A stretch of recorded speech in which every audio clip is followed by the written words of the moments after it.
78 সংখ্যক স্বাধীনতা দিৱস উদযাপনৰ লগতে ধেমাজিৰ চিচিবৰ গাঁৱত বিশাল জনসভাৰ জৰিয়তে কেইবা সহস্ৰাধিক লোকৰ উপস্থিতিত শুভাৰম্ভণি হ'ল নন্দীগিৰি ভূঞা সমাজ কল্যাণ ন্যাস।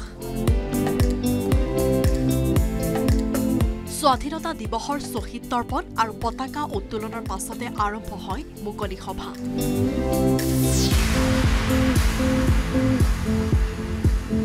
এই সভাত আনুষ্ঠানিকভাৱে গঠন কৰা হ'ল নন্দীগিৰি সমাজ কল্যাণ ন্যাস নামৰ এটা স্বেচ্ছাসেৱী অনুষ্ঠান।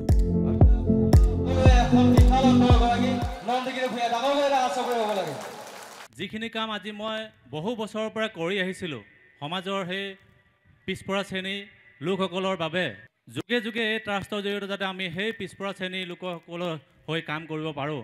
যিমান দূৰ সম্ভৱপৰ হয় আজি 9-10 বছৰৰ পৰা সমাজৰ যিসকল সমস্যাত ভুগি থকা লোক তেওঁলোকৰ হৈ যিমানটো সম্ভৱপৰ হয় মোক কিঞ্চিত সহায় সদায় আগবাঢ়িবলৈ চেষ্টা কৰিছোঁ।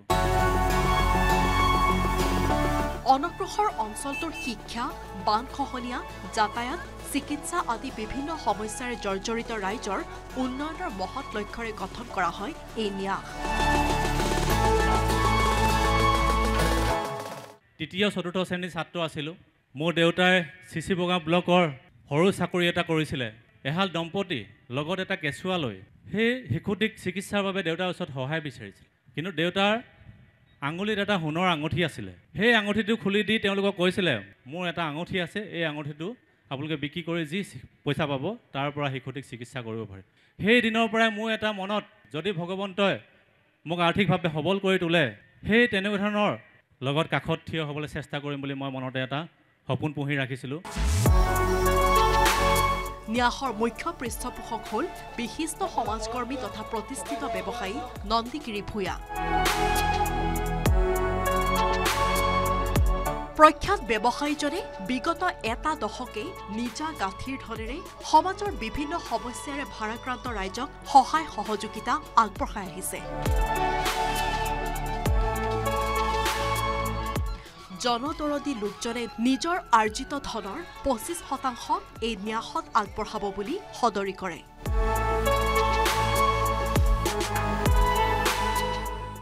গুৱাহাটীৰ ISBTৰ কাষত 2 বিঘা মাটি লৈ ৰাখিছিলোঁ। এই বছৰ আমাৰ প্ৰায় বাউণ্ডেৰী কাম শেষ হৈছে।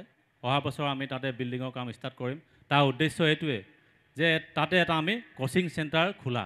অৰ্থনৈতিকভাৱে পিছপৰা আৰু মেধাৱী ছাত্ৰ ছাত্ৰীসকলক বিনামূলীয়াকৈ থকা খোৱা আৰু কোচিং দিয়াৰ ব্যৱস্থা কৰা হ'ব। আজি মেডিকেলৰ কাৰণে প্ৰিপেয়াৰ কৰিব বিচাৰে, ইঞ্জিনিয়াৰিঙৰ কাৰণে প্ৰিপেয়াৰ কৰিব বিচাৰে, প্ৰশাসনিক বিষয়া হ'ব বিচাৰে, সেই সপোনবিলাক আমি বাস্তৱায়িত কৰাৰ বাবে আগ্ৰহ প্ৰকাশ কৰিছোঁ। সমষ্টিটোৰ বিভিন্ন অঞ্চলৰ 20 সহস্ৰাধিক লোকৰ উপস্থিতিত অনুষ্ঠিত হয় এই অনুষ্ঠান। অনুষ্ঠানত প্ৰদৰ্শন কৰা জনগোষ্ঠীয় কৃষ্টি সংস্কৃতিয়ে সকলোকে উদ্বুদ্ধ কৰে।